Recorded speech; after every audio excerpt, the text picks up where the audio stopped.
එකම මිනිසෙක්, එකම රටක්, එකම ජාතියක්. ඔව්, මේ මගේ රටයි. මේ අපේ රටයි. සමගියෙන් නැගී සිටිමු. අපි අපේ රට දිනවමු. ජාතික සමගිය හා ප්‍රතිසංවිධානය සඳහා වන කාර්යාලය.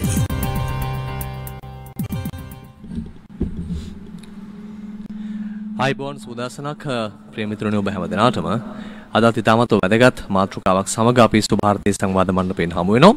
ඔබ දැනටමත් දන්නවා අපි කතා කරන්නේ මොකද්ද මේ මාතෘකාවත් එක්ක කොහොමද අපි ඉස්සරහට යන්නේ කියලා. ශිෂ්‍යයාට තරුණයාට අපේ රටේ මේ මොහොතේ තියෙන වගකීම කොයි වගේද? ජාතික සමගිය වඩාත් ශෛමත් කරන්න ශිෂ්‍යයාට තරුණයාට තාරුණ්‍යයට තිබෙන අවස්ථාවන් බොහොමයි. ඒ නිසා ඒවා කොහොමද ප්‍රයෝජනයට ගන්නෙ? මෙන්න මේ කියන කාරණා එක අපි අද කතා බහ කරන්න බලාපොරොත්තු වෙනවා. අද සුභාරතී සංවාද මණ්ඩපයේට අපි ආරාධනය කළා ජාතික සමගිය හා ප්‍රතිසංවිධානය සඳහා වන කාර්යාලයේ අධ්‍යාපන අංශයේ හිටපු අධ්‍යාපන අමාත්‍යාංශයේ අධ්‍යක්ෂ ජගත් කාන්ත ආයවක්ෂ මහතාට. ආයිබෝන් සුබදසනක්. ආයිබෝන් සුබදසනක් ඒවා සංජය. ඇත්තටම අපි දැන් මේ කතා බහ කරන වෙලාව රටේ තරුණයා පිළිබඳව ලෝකයක් කතා කරනවා. ලංකාවෙත් අපි කතා කරනවා. තාක්ෂණයෙන් සන්නද්ධ දැනුමින් පිරුණු සහයෝගය සමගිය සමගින් වැඩ කරන්නට අවශ්‍ය කාලයක් මේ නිර්මාණය වෙලා තිබෙන්නේ. ඇත්තටම දැන් අපි ගත්තොත් ශිෂ්‍යයා කියන්නේ කවුද? ඒ වගේම තරුණයා කියන්නේ කවුද? මේක හරියට පැහැදිලි කරගත්තොත් ආරම්භයේදීම ගොඩක් වටිනවා. ඇත්ත වශයෙන්ම සංජිත් ශිෂ්‍යයා සහ තරුණයා කියලා කියන්නේ අපේ රටේ අනාගතය බාරගන්න ඉන්න ඊළඟ කණ්ඩායම. ඒකම අපි ශිෂ්‍යයා කියලා ගත්තොත් ඇත්තටම ලංකාවේ ශිෂ්‍ය ප්‍රජාව ලක්ෂ 44ක් විතර වෙනවා. ඒ කියන්නේ ලංකාවේ ජනගහනයෙන් 5න් 1කට ආසන්න සංඛ්‍යාවක්. විශාල සංඛ්‍යාවක්. ඒ ශිෂ්‍යයා තමයි තරුණයා වෙන්නේ. ඒ තරුණයා තමයි පුරවැසියා වෙන්නේ, වැඩිහිටි පුරවැසියා වෙන්නේ. එතකොට වැඩිහිටියා සහ ශිෂ්‍යයා අතර කණ්ඩායමට අපි කියන්නේ තරුණ කණ්ඩායම කියලා. ඉතින් මේ ශිෂ්‍යයා පාසලෙන් ළමයා ශිෂ්‍යයා බවට පත් වෙලා ශිෂ්‍යයා පාසලෙන් එළියට එනකොට එයා රටේ වගකීම් බාර ගන්න තරුණයෙක් බවට පත් වෙනවා. මෙන්න මේ තරුණයා අපි සාමාන්‍යයෙන් විදියට ගත්තොත් අධ්‍යාපනික ආයතනයක ඉගෙන ගන්න දරුවා ශිෂ්‍යෙක්. විශ්වවිද්‍යාලයක් වෙන්න පුළුවන්, පාසල වෙන්න පුළුවන්, කාර්මික විද්‍යාලයක් වෙන්න පුළුවන් ශිෂ්‍යයා. අපේ රටේ තියෙන අනිවාර්ය අධ්‍යාපන පනත යටතේ අවුරුදු 16 දක්වා අනිවාර්යයෙන්ම ඉගෙන ගන්න වයසක් ඒක. ඒකට යා ශිෂ්‍යෙක් කියලා කියනවා. ඊට පස්සේ අපි තරුණයා විදිහට අර්ථකථනය වෙනවා අවුරුදු 15ත් 24ත් වගේ වයස යුනිසෙෆ් ආයතනයේ පිළිගත් එක.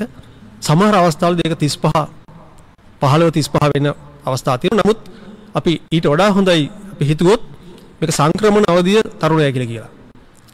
ජීවිතේ දෙවෙනි ෆේස් එක කලාව.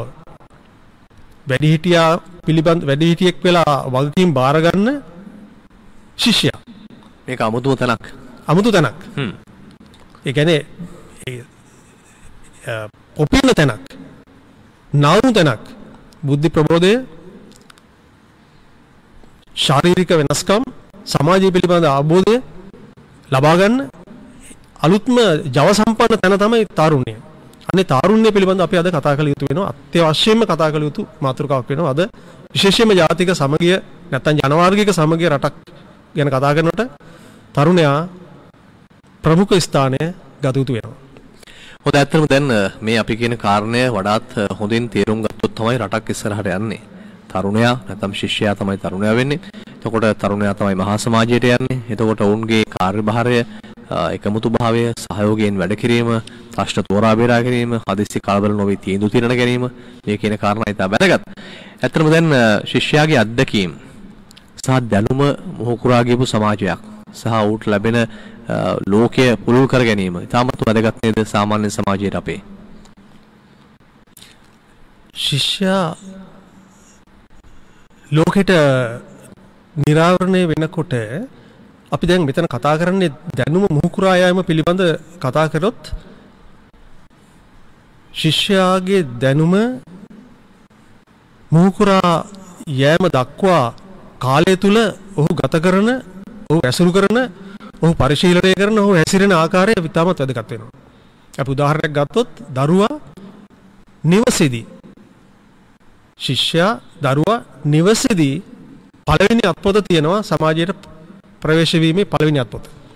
එතෙන්දී එයා හඳුනා ගන්නවා පරිසරය, සමාජය, අම්මා, ආදරය මේ වගේ කුසලතා. අපි කියමු මෘදු කුසලතා කියලා. ඒ මෘදු කුසලතා ටික සංවර්ධනය වෙච්ච දරුවෙක් පාසලට යනවා. පාසලේදී ඊට එහා ගිහිච්ච දැනුම් සම්භාරයක් ලබා ගන්නවා. අපි දැනුම කියනවට වඩා මම කැමති කියන්නේ අත්දැකීම් කියන එක. අත්දැකීම්. දැනුම කුසලතා ආකල්ප කියලා අපි අධ්‍යාපනයේ කතා කරුවට ඒ හැම එකකම අවසානයේ යන්නේ ඔහුගේ අත්දැකීම් ටිකක්. ඒ ලබාගත් අත්දැකීම් විශ්වමාලාව අපි දැනුම ගන්න. අපි කියනවා දැනුමෙන් පරිපූර්ණයි, සම්පූර්ණයි. ඒකම අපි බලන්න ඕනේ එයාගේ කුසලතා මොන වගේ කුසලතාවද සංවර්ධනය වෙලා තියෙන කියලා. අපි මනිනව දැනුම ඉස්කෝලේදී. හැබැයි අපි යා කොච්චර ආදරේ කරුණාව ඉගෙනගෙන තියෙනවද? කොච්චර පරිසරයට ආදරය කරනවද? කොයිතරම් අන්‍යයන්ට ගරු කරනවද කියන එක මැනගන්න හරි අමාරුයි. අන්න ඒක මනින්න පුළුවන් මිනුමක් එක්ක හොඳ මිනුම් දණ්ඩකින් මැනගන්න පුළුවන් තරුණෙක් සමාජයට දායක වෙනවා නම් අපි මේ කියන සංහිඳියාව, ජාතික සමගිය, එහෙම නැත්නම් ජන වර්ගයක සමගිය, සමාජයේ ගැටලු වලට තරුණයා විවෘත මුහුණ දීම කියන ගැටලු වලට ගොඩක් උත්තර ලැබෙනවා. හොඳයි, දැන් තරුණයෙක් පැහැදිලි දැක්මකින් නැත්නම් හොඳ ගමනක් යන්න අලුත් තොරතුරුත් එක්ක සන්නද්ධව කටයුතු කිරීම, වැඩ කිරීම තාමත්ම වැදගත්. මොකද හේතුව අර හිට මෙහෙට වෙනන හිතක් තිබුණොත් නැත්නම් පැහැදිලි දැක්මක් නැති වුණොත් අපි සමාජයක් බාර දෙන්නේ කොහොමද ඒ අයට? ඒ නිසා පැහැදිලි දැක්ම කියන කාරණාත් හරි වැදගත් නේද? පැහැදිලි ලෙසම අපි හිතන්න ඕන තරුණයා දැනුම් සම්භාරයක් අරගෙන, අත්දැකීම් සම්භාරයක් අරගෙන සමාජයට යනකොට ඒ තරුණයා දැනගන්නට ඕන පළවෙනි දේ තමයි තමන් කවුද කියන එක. තරුණයා තමා කවුද? තමාට මෙම සමාජයේ තියෙන වගකීම කවර ආකාරද? මගේ කාර්යභාරය කුමක්ද?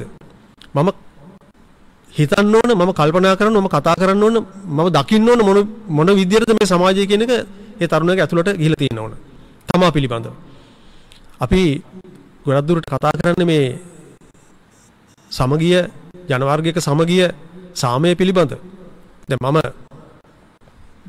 ජාතික සමගිය කාර්යාංශයේ වැඩ කරනකොට මගේ මිත්‍රයෝ අහන්නේ ඔයා අර දෙමළ මුස්ලිම් ළමයි එකතු කරන වැඩසටහනේ නේද ඉන්නේ කියලා. දැන් මේක ජනගත වෙලා තියෙන්නේ ජාතික සමගිය කිව්වහම දෙමළ මුස්ලිම් ජන වර්ගත් එක්ක එකතු වෙන කාරණයක් විදියට. දැන් මම දකින්නේ ඊට එහා සංහිඳියාව කියන එක ඉස්සලම පුද්ගලයාගේ ඇතුලේ සංහිඳියාවක් ඇති වෙන්න ඕන. ඒකට જાතියක් නෙමෙයි. බීජය හට ගන්න ඕනේ. බීජය ඔව්. තමාගේ පුද්ගලයා ඇතුලේ සංහිඳියාව. මමත් එක්ක තියෙන ගනුදෙනු කුමක්ද? තරුණයා තියෙන අභියෝගය ඒක. අද මේ තරුණයා අත්විඳින්නේ අපි තරුණයා සමාජයේ සමහර තැන්වලදී දෝෂාරෝපණයට ලක් වෙන්නේ තරුණයා තමන්ගේ එක්ක තියෙන ගනුදෙනුව හරියට තේරුම් අරගෙන නැතිවීම. මම එක්ක මගේ තියෙන ගනුදෙනුව මොකද්ද? ඒක හරියට නිර්වචනය කරගත්තොත් එතනින් එහාට තරුණයාට සිද්ධ වෙනවා මමත් එක්ක තියෙන ගනුදෙනුව හරියට බේරගත්තට පස්සේ මම කොහොමද අනිත් එක්කෙනාගේ එක්ක ගනුදෙනුව බේරගන්නේ කියලා. අන්න එතන තමයි ඊළඟ ප්‍රවේශ වෙන්නේ. වැදගත්ම තැන. මමත් එක්ක තියෙන ගනුදෙනුව හරියට බේරගත්තොත් ඒ තරුණයාට විවෘතව සමාජය දිහා දකින්න පුළුවන් වෙයි. මම කවුද කියන එක. මමත් එක්ක තියෙන සංහිඳියාව. මගේ කාර්යභාරය. ඊළඟට සෙසු අයත් එක්ක තියෙන ගනුදෙනුව බේර ගන්න ගියාම තමයි අර කුසලතාවට කොන වෙන්නේ. අපි ඉගෙන ගත්ත විෂයමාලාව ඉගෙන ගත්ත විෂයමාලාවට එහා ගිහිච්ච ඔබ දන්නවා අපි විෂයමාලාවට එහා ගිහිච්ච පාසලෙන් ඉගෙන ගන්න සංගුණ විෂයමාලාව කියලා කියන්නේ. ඒක ඇතුලේ තියෙන කාරණා ටික. ඒකත් එක්ක අපි ගන්න මෘදු කුසලතා ටික ඊටත් එහා ගියාට පස්සේ සෞන්දර්ය, සාහිත්‍ය, ක්‍රීඩා එක්ක ගියාට පස්සේ කොහොමද ජන සමාජය අනිත් සෙසු ජනතාවත් එක්ක කොහොමද ගැවසෙන්නේ කියන කාරණා ටික එන්නේ කුසලතා ටික වැඩි දියුණු කරගත්තොත් තරුණයාට මේ සමාජ ගැටලු වලට ඉතාමත් විවෘතව, ඉතාමත් නිවැරදිව මුහුණ දිය හැකියි කියලා මම විශ්වාස කරනවා. මේ සුභාර්ථී සංවාද මණ්ඩපය වෙලාව දැන් උදැසන 7යි විනාඩි 15යි. එකම මිනිසෙක්, එකම රටක්. එකම ජාතියක්. ඔව් මේ මගේ රටයි. මේ අපේ රටයි. සමගියෙන් නැගී සිටිමු. අපි අපේ රට දිනවමු. ජාතික සමගිය හා ප්‍රතිසංවිධානය සඳහා වන කාර්යාලය.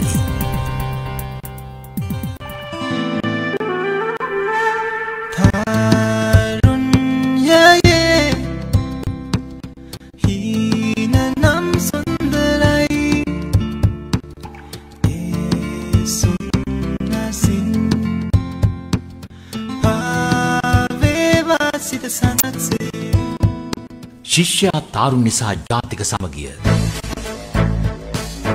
සහභාගීත්වය ජාතික සමගිය හා ප්‍රතිසන්ධානය සඳහා වන කාර්යාලයේ අධ්‍යාපනාංශයේ හිටපු අධ්‍යක්ෂ ජගත් කාන්ත රාජපක්ෂ මහතා. සුභාරතී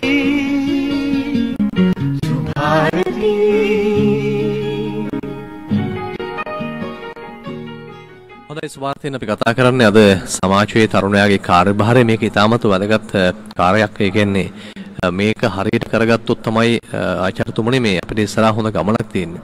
දැන් ඔබ හොඳ තැනකට ආවා. තරුණයාව හඳුනා ගැනීම. තමා සතු කුසලතාවය මොකක්ද කියලා නොදන්න ගොඩක් දෙනා අද ඉන්නවා ත්‍රිවිල් උඩ. නැත්නම් පාරේ එක තැන්වල. උන් දන්නෙත් නෑ ඇගේ තියෙන්නේ Tamanට මොන හැකියාවද කියලා. ඒක උරගා බලලත් නෑ. ඒ නිසා තරුණයාට හොඳ පරිඩයක් දෙන්න පුළුවන් මෙතන. Tamanටම කියලා ජීවිතයක් හදාගන්න, හොඳ පෞරුෂයකින් හෙබි චරිතයක් ඇති කරගන්න නම් බුද්ධිය සහ පරිණත භාවයේ කල්පනාව ඉතා වැදගත්. මෙහෙමයි. ඇත්තටම හැම තරුණයෙක් ඇතුළෙම හොඳ సౌందర్యාත්මක පුද්ගලෙක් ඉන්නවා. හොඳ දක්ෂ පුද්ගලෙක් ඉන්නවා. අපිට තියෙන ගැටලුව තමයි අපේ තියෙන මේ ඇතම් අවස්ථාවද අපි කල්පනා කරුවොත් අපේ තියෙන කලබලකාරී අධ්‍යාපන රටාවත් එක්ක බොහෝ විට ගිලිහෙනවා මේ සැබෑ කුසලතා හඳුනා ගැනීම ගිලිහෙනවා. මට ඒක කියන්න සිද්ධ වෙනවා. ඒකත් එක්ක එයා නොසලකා හැරීමට භාජනය වෙනවා. තරුණයා, තරුණ ශිෂ්‍යයා.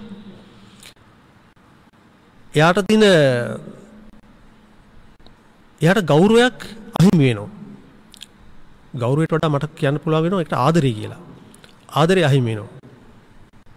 දැන් තරුණයෝ කතා කරන්නේ මම විදුහල්පති කෙනෙක් විදිහට වැඩ කරනකොට මගේ පාසලේ උසස් පෙළ කලාංශයේ ශිෂ්‍යෝ ටික ඇවිල්ලා මගේ මේසේ වටේ කතා කරනවා සර් අපිට කවුරුවත් ආදරේ නැහැ කියලා. මම ඇයි ආදරේ නැත්තේ?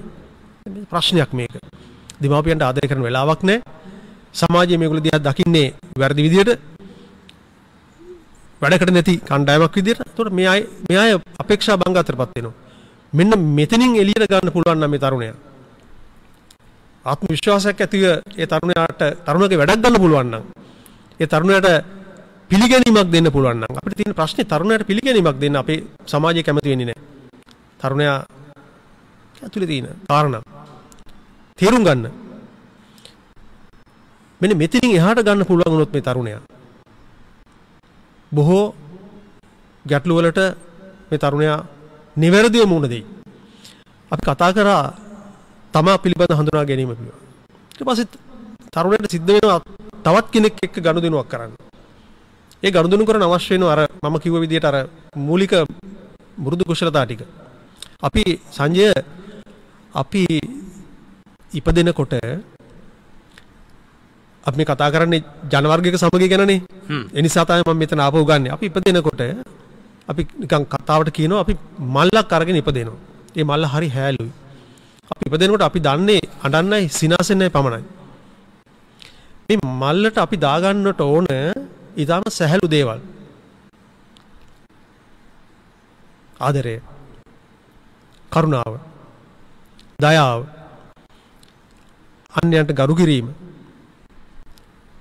ඇහුම්කන් දීම. ඒවා හරි හැලුයි. හැබැයි හැලු දේවල් වෙනුවට අපේ මල්ලට වැටෙන්නේ දෙමව්පිය වෙන්න පුළුවන්, වැඩිහිටියෝ වෙන්න පුළුවන්, සමාජය වෙන්න පුළුවන්. අපි මල්ලට දාන්නේ අපි මුළු ජීවිත කාලෙම බරෙන් කරගහගෙන ඉන්න බර දේවල්. මොනවද? ජාතිකත්ව. ඔයා මේ ජාතියේ කුලය මේ ආගම මේක ඒව ඕන.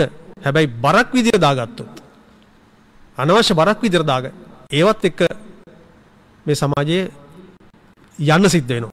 ඒ තරක් බෙදීම හැදෙනවා එතන. බෙදීම එතනින් පටන් ගන්නවා. ඒවා විතරක් නෙවෙයි අපි ඊළඟට ඒ බරෙන් තව කොටසක් ඊළඟ පරම්පරාවට දානවා. ඒ බර සැහැල්ලු කිරීම නෙවෙයි කරන්නේ. අපි බර තවත් කෙනෙකුට පටවන එක. බලෙන් පටවනවා. බලෙන් පටවනවා. ඒ බරෙන් අයින් වෙච්ච තැන අපිට පුළුවන් නම් මේ තරුණේ ඒ බරෙන් අයින් කරගත්තොත් සැහැල්ලු තරුණෙක්, සුන්දර තරුණෙක්, පරිසරට ආදරය කරන තරුණෙක්, තමන්ට ආදරය කරන තරුණෙක් බිහි කළොත් අපිට මේ ගැටුම් සමගිය ජනවර්ග සමගිය විතරක් නෙවෙයි තමන්ගේ අඩු ගානේ තමන් එක්ක තමන්ගේ ගනුදෙනු හරියට කරන්න පුළුවන් පුද්ගලයෙක් බිහි වුණොත් ඒක තමයි සුන්දර සමාජයක් කියලා කියන්නේ. මම විශ්වාස කරන්නේ අපි ආයුත්තේ එතනට කියන එක. හොඳයි ඔබතුමා මේ ගුරුවරයෙක් විදිහට නැත්නම් අධ්‍යාපන අධ්‍යක්ෂකවරයෙක් විදිහට මේ කාරණේ මම මෙතෙන්ට ගේන්නේ. දැන් අපේ රටේ හංගන්න දෙයක් නැහැ. ගුරු විදුහල්පති ප්‍රශ්නයක් තියෙනවා, ගැටලුවක් තියෙනවා, කතා කරා. ඊ අග්‍රාමාත්‍යතුමා හම්බ වෙලා සාකච්ඡා කළා. ඒක වෙනම කාරණාවක්. හැබැයි ගන්න දෙයක් අපිට තියෙනවා. ගුරුවරයා කියන්නේ සල්ලිම නෙවෙයි. සල්ලි නැතත් ගුරුවරයා දරුවන්ට උගන්වන්න කැමතියි. එහෙම විය යුතුයි. අලුත් සමාජයට හොඳ පාඩමක් ගෙන ගන්න පුළුවන් අපේ පරණ වියපත් ගුරුවරුන්ගෙන්. ගුරුවරයා කියන්නේ කවුද? ඒ ගුරුවරයා ලබා දෙන දායකත්වය වෙන කෙනෙක්ට දෙන්න බෑ. ඒ නිසා පොඩි සාධක වලින් කැඩෙනවට වඩා දරුවා සමග ජීවත් වීම තමයි මම හිතන්නේ ඔබ දකින්න ගුරුවරයාගේ වර්තමාන අතීත තත්ත්වය. ඔව් මේ අපේ මාතෘකාවට ගුරුවරයාත් අදාළයිනේ. ඒ නිසා අපි ඒක කතා කරලා යුතු වෙනවා. අපි විවහාරයේ තියෙන්නේ මාතා පිතා ගුරු දේවා. මම පියා සහ ගුරුවරු දෙවියන්ය. දේවත්වයලා සලකන්න ගුරුවරයාගේ කිනම් කාරණාවලටද කියන එක අපි සලකලා බලන්න ඕන. අපි උදාහරණයක් විදිහට ගත්තොත් අපි දරුවෙක් ගුරුවරයාගේ මූලික සුදුසුකම් වලට දේවත්වයෙන් සලකන්නේ නැහැ. අපි හිතමු එයාගේ ලොකු පාදියක් තියෙනවා. ඒ නිසා අපි දෙවියෝ කියලා කියනවා. එහෙම එකක් මෙතන වෙන්නේ නැහනේ. ඒතර ගුරුවරයාට සලකන්නේ යම්කිසි ගුණාංග කීපයක් නිසා. දේවත්වයටපත් වෙන්නේ. මොකද එයා රැකවරණය දෙන පුද්ගලයා. දෙමාපියෝ වගේ. අම්මා තාත්තා වගේ තමයි ගුරුවරයා. දැන් උදාහරණයක් විදිහට ගත්තොත් අපි උදාහරණයක් කියමු ගෙදරක ගෑනු ළමයෙක් ඉන්නවා කියලා. වැඩි වියට පැමිණිච්ච ගෑනු ළමයෙක් ලොකු දුවෙක් ඒ දූ කඩේට ගියොත් අම්මා ගියේ දොරකඩ බලන් ඉන්නොත් දූ එනවද කියලා කොයි වෙලාවෙ එනවද කියලා. නැත්තම් පුස්තකාලයට ගියොත් එනවද කොයි වෙලාවද එනවද දැන් එනවද කියලා බලනවා. හැබැයි ඉස්කෝලේට ගියාට පස්සේ අම්මගේ හිතෙන් බර පොඩ්ඩක් සැහැල්ලු වෙනවා. මොකද එයා ගියේ ඉස්කෝලේට. විශ්වාසයක් තියෙනවා. ඒ ගුරුවරයා දෙවි කෙනෙක්. අන්නේ විශ්වාසය තමයි මෙතන අපි ලංසුට තියෙනවද? නැහැ. එහෙම අපි හිතමු. ඒ විශ්වාසය තමයි වැදගත් වෙන්නේ. ඒ විශ්වාසය නැති විය යුතු නැහැ සමාජයේ. ගුරුවරයාගේ ගැටලු තියෙනවා. ඒ ගැටලු විසඳාගත යුතු වෙනවා. ඒ වගේම වෙන කිසිම වෘත්තියකට නැති ඒක නිසා අපි කියන ශ්‍රේෂ්ඨ වෘත්තිය ගුරු වෘත්තිය කියලා. ඒ ශ්‍රේෂ්ඨ වෘත්තිය කියලා කියන්නේ ඒක නිසා තමයි. මොකද මේ ශ්‍රේෂ්ඨත්වයටපත් වෙන්නෙම ඒ සමාජයේ ඒ ගුරුවරයා කියන දෙවියන්ය කියන ආකල්පය තියෙන නිසා. මම හිතන්නේ මේ වර්තමාන සමාජයේදීත් අපි දන්නවා ගුරුවරුන්ගේ වැඩි දෙනෙක් අපි දන්නවා මම ගුරුවරයෙක් විදිහට හිටපු නිසා වැඩි දෙනෙක් වෘත්තියක් විදිහට නෙමෙයි මේක සලකන්නේ. ඒක හෘදයත් එක්ක බැඳිච්ච රාජකාරියක් විදිහට සලකන්නේ. ඒක තමන්ගේ යුතුයකමක් විදිහට සලකන්නේ. ඒක දරුවාගේ ඇස් දෙක දිහා බලාගෙන දරුවාගේ ඇස් දෙකේ ගැඹුර දකින්න පුළුවන් ගුරුවරයාට ඒ දරුවගෙන් මිදෙන්න ලේසි වෙන්නේ නැහැ. ඒ නිසා ඒ ගෞරවනීය වෘතිය ඒ ගෞරවය තිබිය යුතුයි ගුරුවරයාට කියන තමයි මට මේ වෙලාවේ කියන්න තියෙන්නේ. අනිවාර්යෙන් කොමන සාධකයක් වුණත් ගුරුවරයා දරුවා එක්ක ඉන්නවා සමාජය හදන්න වැඩ කරනවා. ඉතින් අර ඒ පිළිබඳ අලුතෙන් එන අය සමහරවිට ගැඹුරක් නැතුව හිතන කාරණා එක්ක සමස්තයට බලපාන කාරණා තමයි අපි ගෙවෙන දවස්වල කතා බහ කරමින් ඉන්නේ. හොඳයි කොමුණත් සමාජ මාධ්‍ය ක්‍රියාවලිය අපේ රටේ ලෝකෙත් එහෙමයි සමාජ මාධ්‍ය වේගයෙන් ප්‍රවර්ධනය වෙනවා. වැඩියෙන්ම තොරතුරු ගන්න පුළුවන් තැන එතන කියලා ගොඩක් තරුණයන් එතෙන්ට යනවා. හැබැයි ඒකේ තොරතුරුත් තියෙනවා. නමුත් හරිම දේ තෝරාගෙන සමාජයට ගෙනීම, වැරදි දේ දකීම, ඒ වගේම යහපත් මාර්ගයේ යන්න මේ සමාජ මාධ්‍ය භාවිතා කිරීම වැදගත් නේද? පැහැදිලි ලෙසම අපි දන්නවා දැන් මේ යුගය ඊටමත් වේගයෙන් අපි කියන වේගවත් සංවර්ධන යුගයක්නේ. දැන් පහුගිය කාලයක දැන් ඉතිහාසය ගත්තට පස්සේ තව මීට කලින් දශකයක් ගත්තාම මේ දශකයේදී ලෝකයේ වෙනස් වීම ඊටම සුළුයි.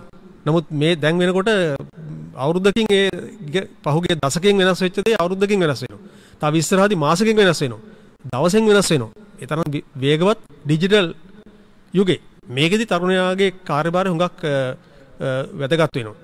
මොකද වේගයෙන්ම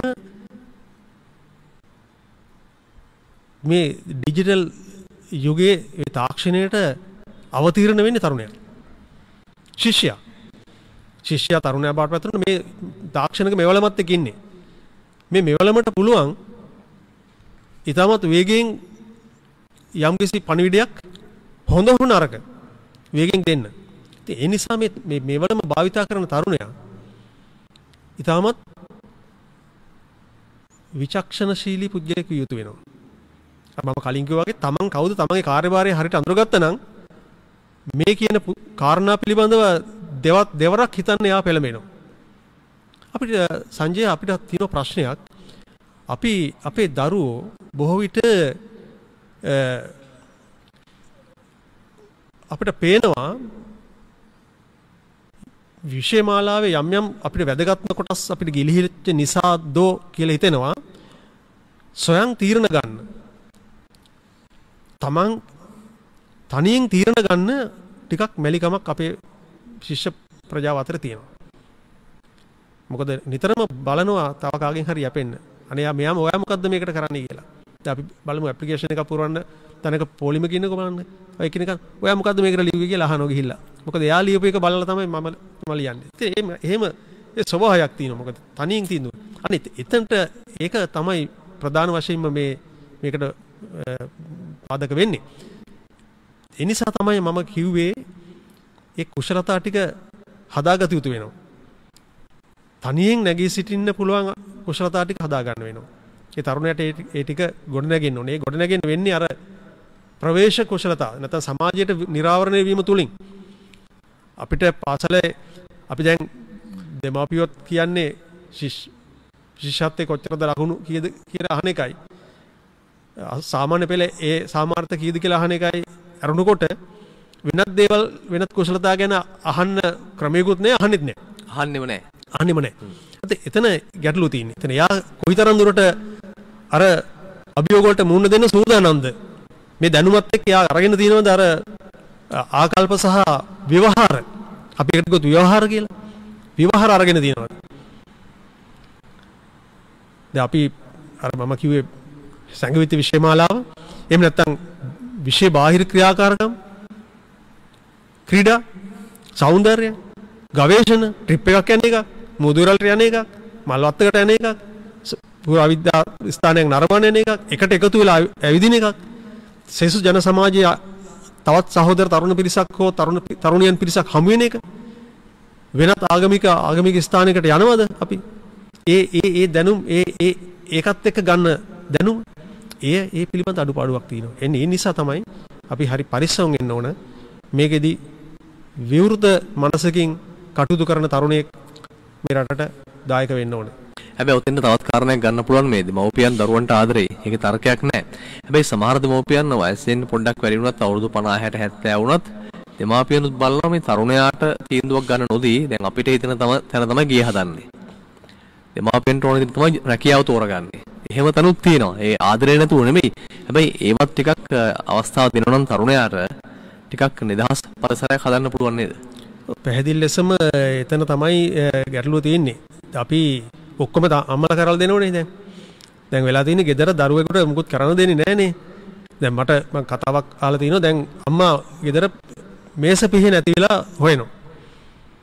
ඒක නැති වෙලා හොයනවා. හැමතැනම හොයලා ඊට පස්සේ අන්තිමට පුතා පාඩම් කරගෙන ඉන්න පුතාගෙන් අහනවා පුතා මේස පිට ඔව් මම දැක්ක අන කුණු ගොඩේ තිබුණා. දැන් එතකොට එයා ඒක දැක්ක කුණු ගොඩේ තියෙනවා. නමුත් එයාගේ විශ්ේ නෙවෙයි ඒක අරගෙන තියෙන එක. දෙයක පුංචි කතාවක් විතර. නමුත් ඒකේ ඇතුලේ ඒ තරමට අපි දරුවා එක පැත්තකට යොමු කරලා තිනවා. මල ගෙදරක දාන ගෙදරක මගුල් ගෙදරක යනකොට දරුවට කියනවා නෑ නෑ ඔයා ඉන්න ඔයා වැඩ තියෙනවා ඔයා පාඩම් කරගන්නකෝ අපි ගිහිල්ලා එන්නම්. එතන දැන් අපි එකට යනවා. මෙයා ඒ සමාජයට එක්සර නිරාවරණය වීමෙන් වළක්වනවා. එතකොට එයා කොහොමද තීන්දුව ගන්නෙ? ඒ තීන්දුව ගන්න අවස්ථාවක් නැති වෙනවා. මෙන්න මේවා පුංචි කාරණා. හැබැයි මේ පුංචි කාරණා තුල බරපතල ප්‍රතිවිපාක එහෙම නැත්නම් ප්‍රතිඵල සමාජයට දායක වෙනවා. මේ සුභාරතී සංවාද මණ්ඩපය වෙලාව දැන් උදැසන 7යි විනාඩි 30යි. එකම මිනිසෙක්, එකම රටක්, එකම ජාතියක්. ඔව්, මේ මගේ රටයි. මේ අපේ රටයි. සමගියෙන් නැගී සිටිමු. අපි අපේ රට දිනවමු. ජාතික සමගිය හා ප්‍රතිසංවිධානය සඳහා වන කාර්යාලය.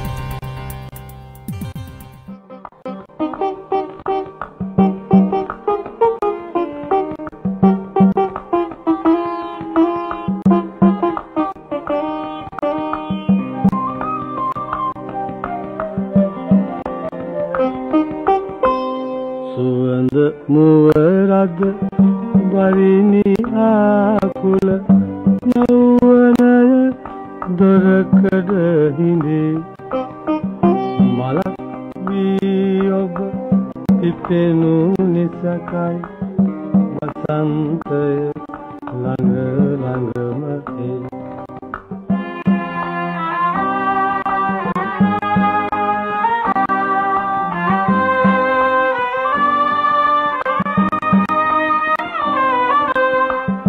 දරුවනේ වන මලක් යනු එක රැයක අසිරිය නම් නොවේ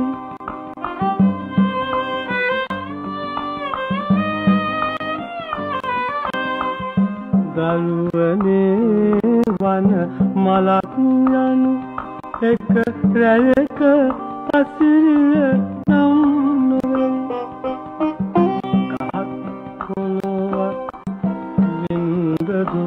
ගිනි මලක රුව ගුණ සිහි කරයි සුවඳ මුවරද වරිණි ආකුල යෞවනය දොරකඩ හිඳේ මලක් වී ඔබ සිතෙනු නිසකයි වසන්තය ළඟ ළඟම ඒ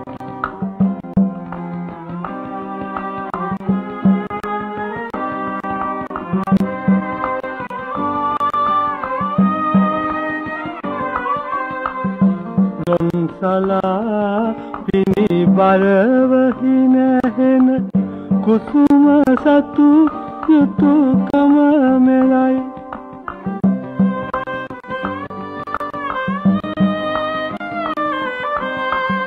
රොන්සලා පිනි බරවහි නැහෙන කුසුම සතු යුතුයකම මෙලයි උපන්ගිම මහා පොළොව දූවිලි නිබඳ සිහිපත් කළ යුතුයි සුවඳ මුවරද වරිණි ආකුල යෞවනය තොරකඩ හිඳේ මලක් වී ඔබ සිතෙනු නිසකයි වසන්තය ළඟ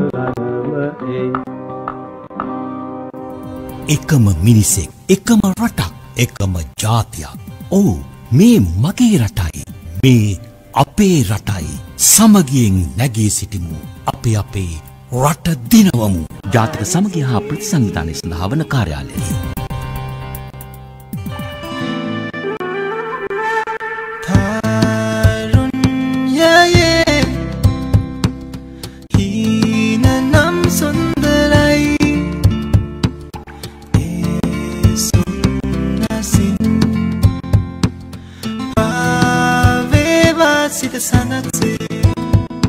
ශිෂ්‍යයා තාරුණ්‍ය සහ ජාතික සමගිය සහභාගීත්වය ජාතික සමගිය හා ප්‍රතිසන්ධානය සඳහා වන කාර්යාලයේ අධ්‍යාපනංශී හිටපු අධ්‍යක්ෂ ජගත් කාන්ත රාජපක්ෂ මහතා සුභාරතී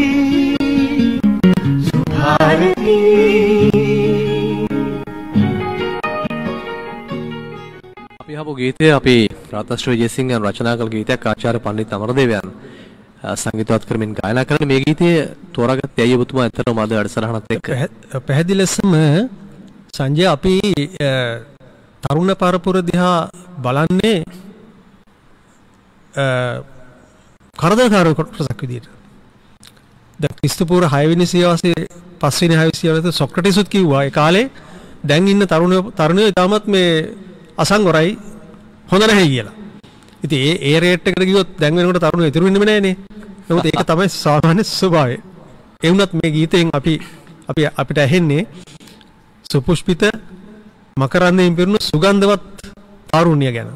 මේ තාරුණ්‍ය ජන සමාජයේ සුවඳවත් කරන සනීපවත් කරන වැදගත්ම සාධකයේ බවට පත් වෙනවා කියන කාරණේ අපි කිව්වේ. ඇත්තටම තරුණයා සෞන්දර්යයත් එක්ක ජීවත් විය යුතු වෙනවා. ඔව් ඇත්තටම ඉතාමත්ම වැදගත් කාරණයක්. තරුණයා ටිකක් ආවේගශීලී, ඒ වගේම හිටපු ගමන් Tamanට හිතන දේ කරනවා. නමුත් තරුණයා සතුව තියෙන අර ඔබ කිව්වා වගේ නිවැරදි දේ තෝරා බේරාගෙන ඉස්මතු කරලා ගත්තොත් ඔවුන්ට හොඳ පිළිගැනීමක් දුන්නොත් ඔවුන් සමාජයට වග කියන පිරිසක් බවට පත් වෙනවා. දැන් තරුණයින්ට තියෙන තවත් වගකීමක් තමයි සමාජ මාධ්‍යවල ඇතැම් වෙලාවට මේ ජාතික සමගියට බාධා වෙන, එහෙම නැත්නම් අපේ එකමුතු භාවයට හානි කරන ගොඩාක් දේ බොහෝ අය Tamanට වාසි විදියට ෂෙයා කරනවා. නැත්නම් පළ කරනවා. තව කෙනෙක් ඒක එමෙයත් එකතු කරනවා. හැබැයි තරුණයාට බුද්ධිමත්වයේ දෙස බලා ඒ යහපත් නොවන වටනව පාලනය කිරීමත් එක් කාර්යයක් නේද සමාජය වෙනුවෙන්. පැහැදිලි ලෙසම තරුණයා තේරුම් ගත යුතු වෙනවා මේ රටේ නැත්නම් ජන සමාජයේ විවිධයි, එහෙම නැත්නම් අපි කියන ඩයිවර්සිටි විවිධත්වය පිළිබඳ විවිධත්වයේ තේරුම් ගත යුතු වෙනවා, අවබෝධ කරගත යුතු වෙනවා. ඒකම පොදු බව මොකක්ද? පොදු බව කියන එක. දැන් අපි උදාහරණ ගත්තොත් අපි දරුවෙක් ඉපදුනාට පස්සේ අඬනෝනේ. මේ අඬන ඇඬිල්ලෙන් අපිට පුළුවන් ද කියන්න මේ ඉපදිලා තියෙන දෙමළ දරුවෙක්ද සිංහල දරුවෙක්ද චීන දරුවෙක්ද කියලා කියන්න බෑනේ. ඇඬිල්ල පොදුයි. මෙන්න මේ පොදු බවත් එක්කනේ ඉපදෙන්නේ. හිනාවන කොච්චර ලස්සනද? සුන්දර තරුණියක් සිනාවනට කොච්චර ලස්සනද? ඒ සිනාවට තියෙනවද ආගමක් જાතියක්? මේ පොදු බව තේරුම් ගත යුතු වෙනවා. අපි දන්නවා අපි මේ අරගල කරන්නේ එක්ක જાතියක් පදනම් කරන්, එක්ක ආගමක් පදනම් කරන්, එක්ක කුල පදනම් කරන්, මොන හරි විශ්වමතාවයක් පදනම් කරගෙන. මේ තුල පොදු බවක් අපිට හඳුනා ගන්න පුළුවන් නම් මේ තරුණයාට, ශිෂ්‍යයාට මේ ගැටුම් වලින් වැඩි කොටසක් අවසන් වෙනවා. දැන් අපි උදාහරණයක් කිව්වොත් හඳේලිය සීතලයි. ඒ සීතල හඳේලිය තමයි මඩුපාලියට වැටෙන්නේ. ඒ සීතල හඳේලියම තමයි නල්ලූරු කොවලට වැටෙන්නේ. ඒ හඳේලියම තමයි ශ්‍රීපාද කන්දේ මුදුනට වැටෙන්නේ. මේක තේරුම් ගන්න පුළුවන් නම් පිච්චමල හරි සුවඳයි. පිච්චමල යාපනයේ පිපෙනවා. යාපනයේ පිපෙන පිච්චමලේ සුවඳම තමයි දකුණේ පිපෙන පිච්චමලේ සුවඳ. මේ පොදු බව තේරුම් ගත යුතු වෙනවා. හිනාව පොදු බව. අපිට තියෙන හිනාව සුන්දර සිනාවෙන් ප්‍රශ්න ගොඩක් විසඳන්න පුළුවන්. මෙන්න මේ පොදු බව තේරුම් අරගෙන අපිට සිද්ධ වෙනවා සංජය ආපෝසරයක් කතා කරන්න. ඔය කියන සමාජ මාධ්‍යවල ලේබල් ගහපු එහෙම නැත්නම් කඩුවක් අපි කොටාගත්ත කණ්ඩායම අපි කියලා. මේ මම අපි කියන හැඟීම. අපි කියන්නේ මානවයයි කියන තැනට ගෙනියච්චොත්. අපි කියන්නේ මිනිස්සු. සුන්දර මානවයා තමයි අපි කියලා කියන්නේ. එතනට යන්න පුළුවන් වුණොත්. එහෙනම් මේ තරුණයා දකින්න ඕන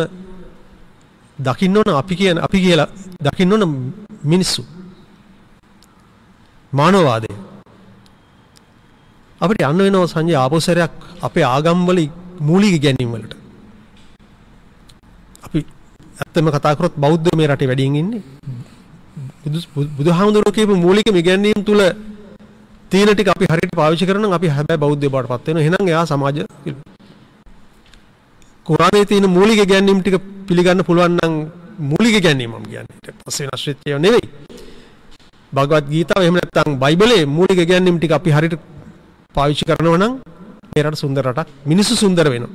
මිනිස්සු එකිනෙකාට ආදරය කරන මිනිස්සු බවටපත් වෙනවා. එහෙමනම් අපි කාටවත් බැරි වෙනවා තව කෙනෙකුට එරෙහිව යවන සමාජ මාධ්‍ය ජාලාවල යන මේවට වෛර කරන්න, කේන්ති ගන්න, ප්‍රකෝප වෙන්න අවශ්‍ය වෙන්නේ නැති වෙනවා.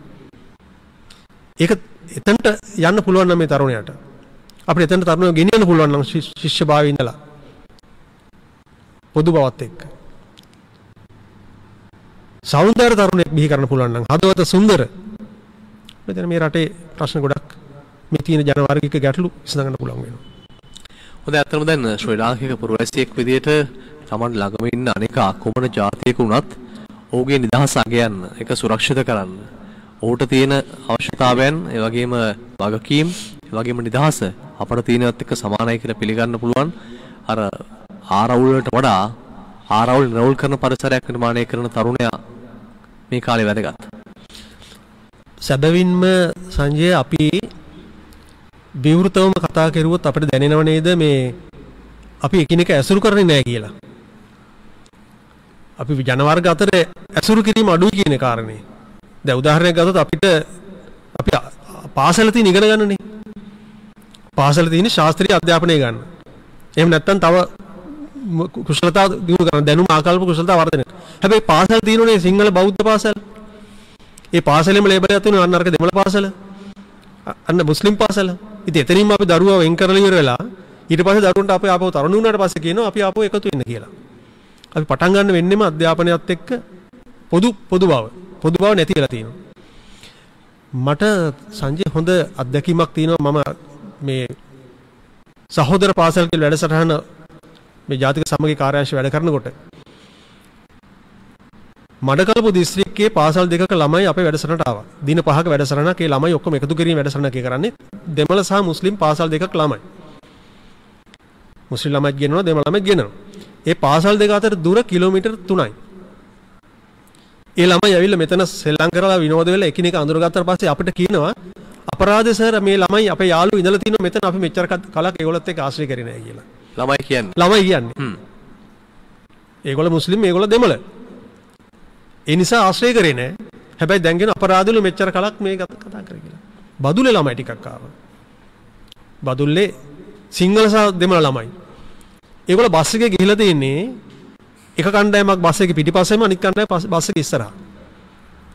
දැන් අපේ වැඩසටහන එකට සම්බන්ධ වෙලා අපි අපරාධ එකට සින්දු කී ගියේ නැත්නම් මොකද කියලා අපිට දැනෙනවා කියලා. ඉතින් මොකද්ද මේ? ඇයි මේ? ඉතින් වඩමරච්චි ළමයි ටිකක් ආවා. ඒ ළමයි කියනවා සර් අපේ වැඩිහිටියෝ අනිත් අය ගැන කියලා තියෙන හැටි වැරදි. ඒගොල්ලෝ වැරදි ඒකල කියපුව වැරදි කියලා අපිට දැනෙනවා කියලා. දැන් මෙන්න මේක ගැටලුව. මේ නිරාවරණය වීම. මේ දරුවෝ එකට එකතු කරන්න පුළුවන් නම් එයා අනිත් අය ගැටලු. එහෙම නැත්නම් තරුණිය ප්‍රශ්න ශිෂ්‍යයාගේ ප්‍රශ්න වලට ಜಾති ભેදයක් නැහැ. ආගම් ભેදයක් නැහැ සංජය. අපේ වැඩසටහනකදී අපි ප්‍රශ්නාවලියක් දීලා අපි කියන ක්‍රොස් ද ලයින් කියලා වැඩසටහන.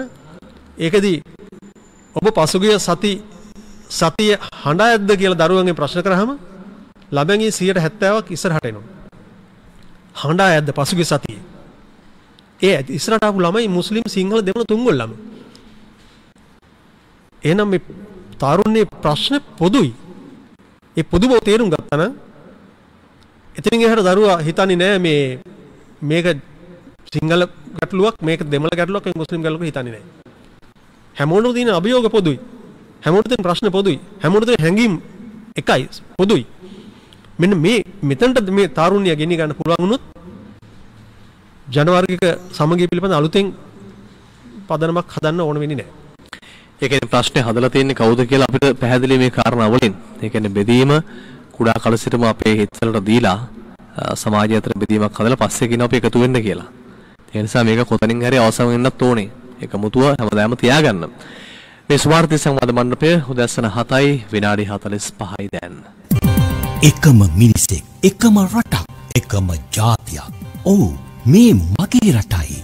මේ අපේ රටයි. සමගියෙන් නැගී සිටිමු. අපි අපේ රට දිනවමු. ජාතික සමගිය හා ප්‍රතිසංවිධානය සඳහා වන කාර්යාලය.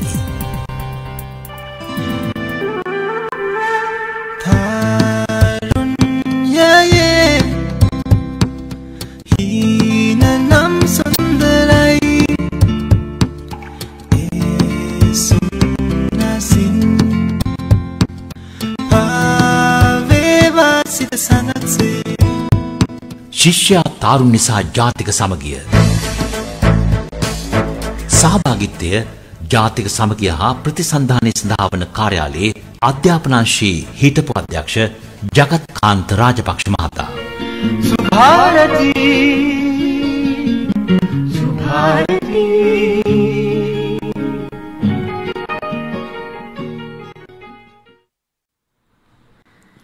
හොඳයි, සුභාරති සංවාද මණ්ඩපයෙන් අපි කතා කරන්නේ ශිෂ්‍යයා තරුණයා සහ ඔවුන්ට තිබෙන කාර්යභාරය, ඔවුන්ගේ වගකීම, තරුණයාව පිළිගන්නේ කොහොමද, තරුණයාට නිසි තැනක් දෙන්නේ කොහොමද, මේ කියන කාරණා ගැන.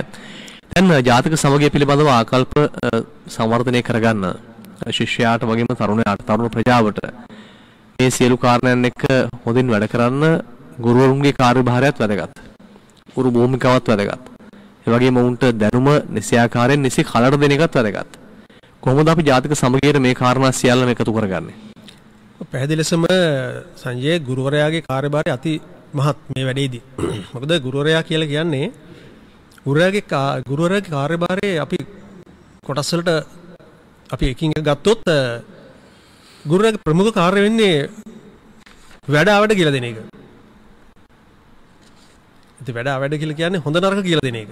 එහෙම නැත්නම් කළු සුදු කියන එක.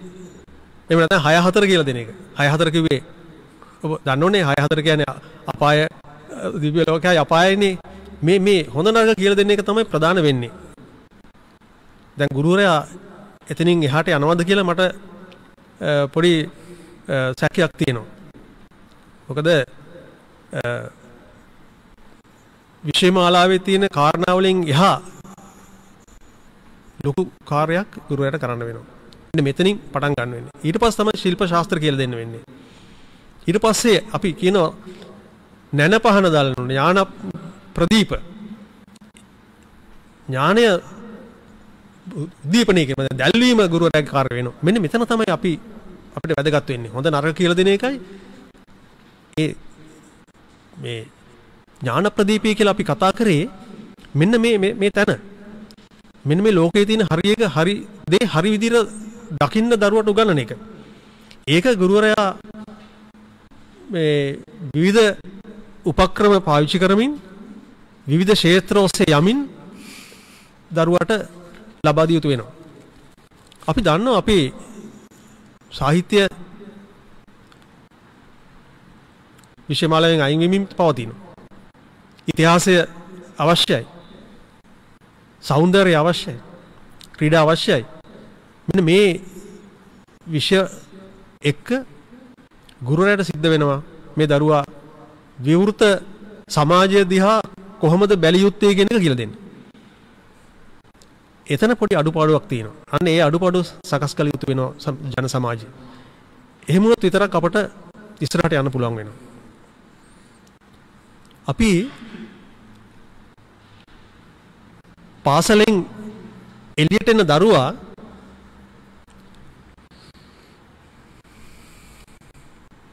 වහාම ජන සමාජයේ තියෙන ප්‍රශ්නවලට මුහුණ දෙනවා. ඒ මුහුණ දෙනකොට එයාට අභිමානයක් සහ ශක්තියක් තියෙන්න ඕන මට මේකට මුහුණ දෙන්න පුළුවන් කියලා. ඒක ලැබෙන්න ඕන පාසලෙන් සහ දෙමාපියන්ගෙන්.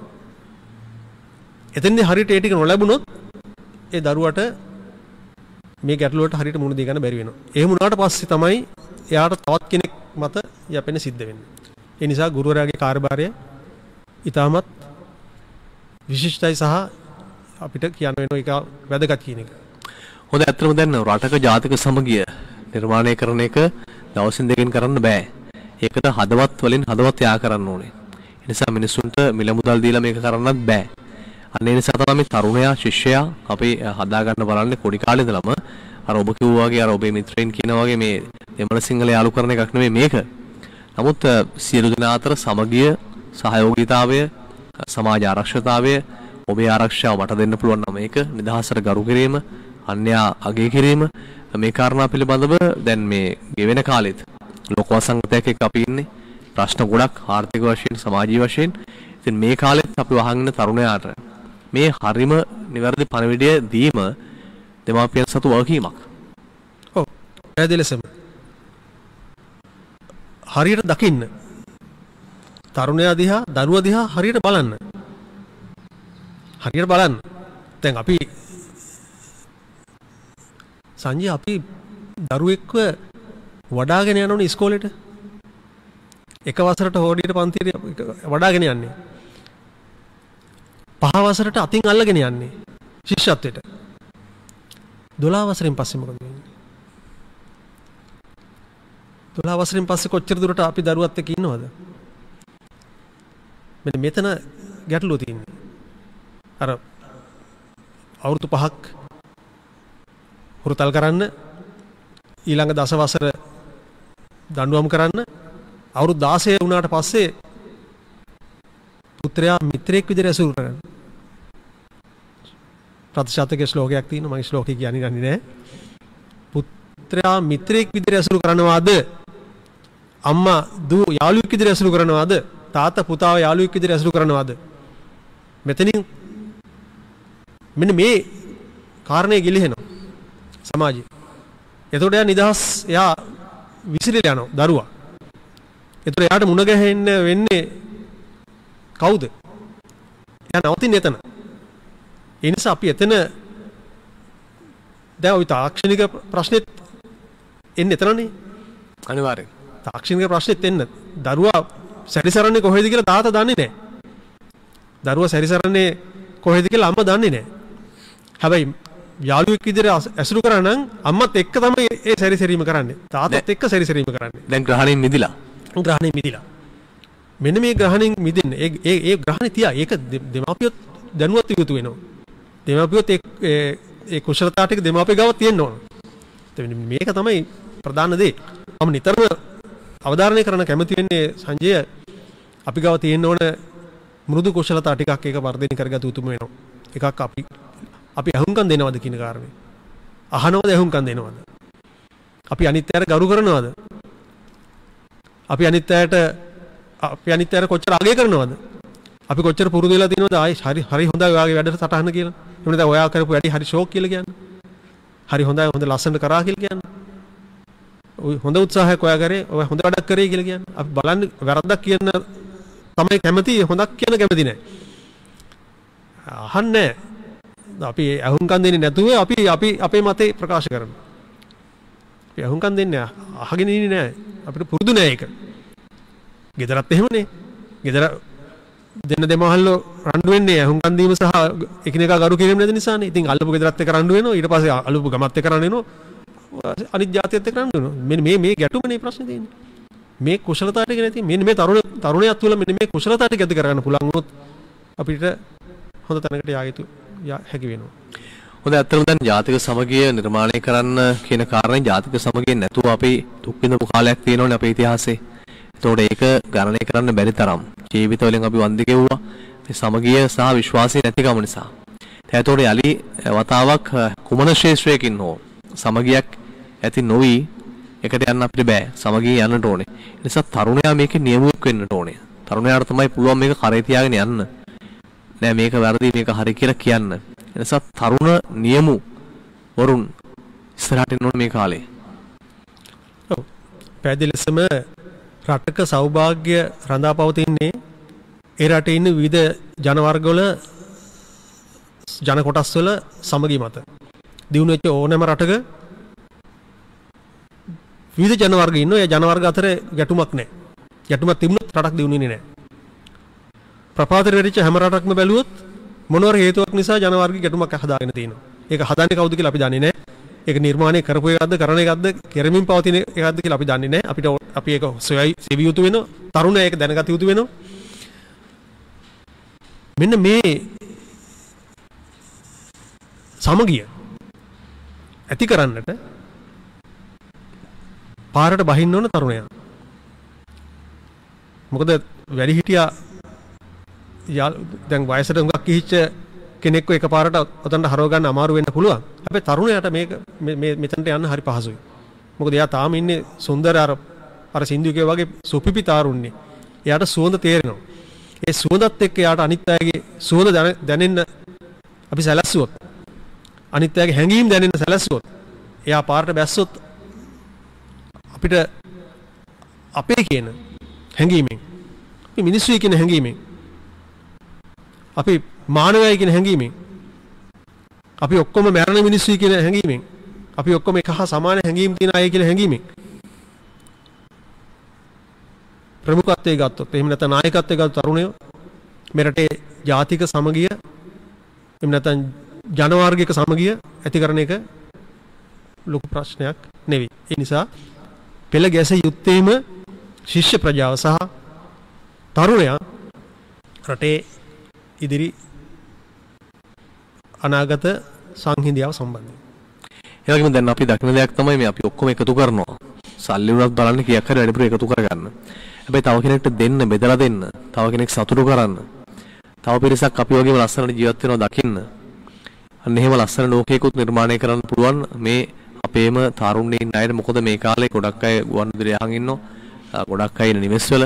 ඒ නිසා දෙමව්පියන්ට, ගුරුවරුන්ට, තරුණයින්ට සහ සමාජ ක්‍රියාකාරකයින්ට මේ පණිවිඩය අරගෙන යන්න පුළුවන්. බෙදා හදා ගන්න, එකතු වෙන්න, සමගි වෙන්න. ඒ ඔබ ළඟ තියෙන සමගිය තමයි රටක් සමගි කරන්නේ අනාගතේ. ඔව්, පැහැදිලිසම. ඉස්සෙල්ලාම තමන් හැදෙන්න එපා. ඉස්සෙල්ලාම තමන් සමගි වෙන්න ඕන. මමත් එක්ක සමගි වෙන්න එපා. අර අඟුලිමාල කතාව කවුරුත් අහලා තියෙනවනේ. අඟුලිමාල දමනයේදී අපි ආගමික කතාව ගත්තට කමක් නැහැ මෙතනට. ඉතින් ඒක මුල් පොදුයි ඒක. මේ අර අඟුලිමාල අහනවා නවතින්න කියලා බුදුහාමුදුරුවෝ. මම නැවතිලා ඉන්නේ. ඔබත් නවතින්න කියලා. ඉතින් ආ කල්පනා කරන මේ දුවද්දි නැවතිලා කියලා කියන්නේ මොකද? මෙන්න මේ නැවතිලා අපිට අවශ්‍ය වෙන්නේ. නවතින්න ඕන. නැවතිලා බලන්න ඕන. තරුණයාට දැන් තියෙන ප්‍රශ්නේ නැවතිලා බලන්න ඕන. නවතින්න නැතුව දිවුවොත් මේ ගමන කෙලවරක් හොයාගන්න බැරි වෙනවා. අන්නර තරුණේ නවත්තලා විමර්ශනය කරන්න පුළුවන් තැනට ගේන්න පුළුවන් නම් අපිට ඕනේ ඒක. නවතින්න ඕන. නැවතිලා බලන්න ඕන. එයා ඉස්සෙල්ලා තමන්ගේ අභ්‍යන්තරික සංහිඳියාව ඇති කරගත්තොත් ඕනෑම කෙනෙක් තරුණ විතරක් නෙමෙයි මුළු ලෝකෙම අදාළයි ඒක. ලෝකෙම හැම කෙනෙක්ම දැනටම අවශ්‍ය නේ ඒක. එහෙම නැවතිලා බැලුවොත් විවෘතව අපිට පේනවා මේ අපි මේ දුවන්නේ වැඩ කර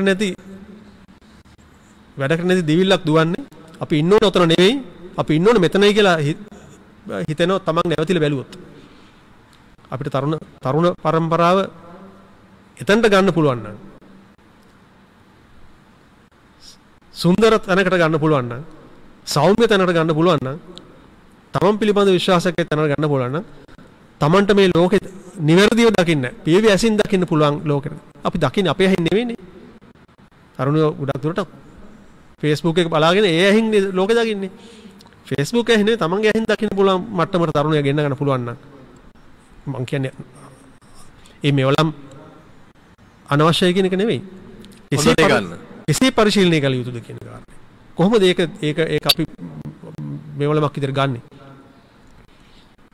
ඒකේ තියෙන දේවල් එක්ක අපි කොහොමද විවෘත දකින්නේ? හිතන්නේ කොහොමද විවෘත? අන්න එතනට ගන්න පුළුවන් නම් අපිට මේ ගැටලුවට ගොඩක් උත්තර හොයාගන්න පුළුවන් වෙනවා. හොඳ අද අපි කතා බහ තරුණයා සහ ශිෂ්‍යයා සමගින් ලෝකයේ අලුතෙන් දකින්න ජාතික සමගිය ඇති කරන්න යන ගමනේදී ඔබේ කාර්යභාරය හරවත් ඉටු කරන්න කියන තැනට තමයි මේ සියලු මාතෘකාවන් අපි ගඳවාගෙන ආවේ. ඉතින් ඒ සඳහා තමාගේ ජීවිතයේ අත්දැකීම් පරිපූර්ණ ජීවිතයක් එක්ක ඔබට බොහෝ දේවල් කතා බහ කළේ අද. ජාතික සමගිය හා ප්‍රතිසන්ධානයේ ස්ථාපන කාර්යාලයේ අධ්‍යාපන අංශයේ හිටපු අධ්‍යක්ෂ අධ්‍යාපන අමාත්‍යාංශයේ අධ්‍යක්ෂ ජගත් කාන්ත රාජපක්ෂ මහතා බොහොම ස්තුතියි අද සහභාගීත්වයට වගේ මේ වටිනා කරුණු උදේ පාන්දර සමාජගත කිරීම ගැන. බොහොම ස්තුතියි ආරාධනා කරා.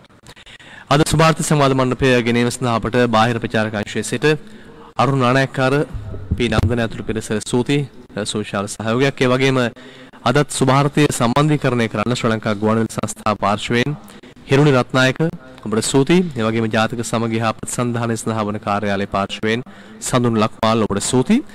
අද සුභාර්ථයේ තාක්ෂණික සහාය සසින්දු පන්සලුගෙන් සුභාර්ථය නිෂ්පාදනය පවිත්‍රා කේශරි නානායක්කාර මම සංජය මදුසංක මුතුමුනි ඔබට ජයග්‍රාහී සුබ දවසක්.